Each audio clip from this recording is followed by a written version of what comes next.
জানা গেছে বুধবার বিকালের দিকে ইংরেজবাজারের লক্ষ্মীপুর ধানতলা মোড়ে মালদা মানিকচক রাজ্য সড়কে এই ভয়াবহ দুর্ঘটনা ঘটে। পঞ্চানন্দপুরগামী এক বাস নিয়ন্ত্রণ হারিয়ে সামনের দিক থেকে আসা এক টোটোতে সজোরে ধাক্কা মারে। সেই ধাক্কায় টোটোটি পুরোপুরি দুমড়ে মুচড়ে যায়। এরপর বাসটি রাস্তার পাশের এক বাড়ির প্রাচীরে ধাক্কা মেরে থেমে যায়। এই ঘটনায় টোটো চালক সহ টোটোর দুই যাত্রী গুরুতর আহত হন। সঙ্গে সঙ্গে স্থানীয়রা তাদের উদ্ধার করে মালদা মেডিকেল কলেজ হাসপাতালে পাঠান। হাসপাতালে যাওয়া মাত্রই টোটোর যাত্রী 18 বছরের যুবক বিকি মণ্ডলকে চিকিৎসক মৃত বলে ঘোষণা করেন এবং টোটো চালক কৌশিক মণ্ডলের অবস্থা যথেষ্টই আশঙ্কাজনক বলে খবর।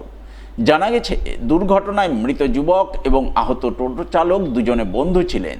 দুজনেরই বাড়ি ইংরেজবাজারের বাগবাড়ি 52 বিঘা এলাকায়।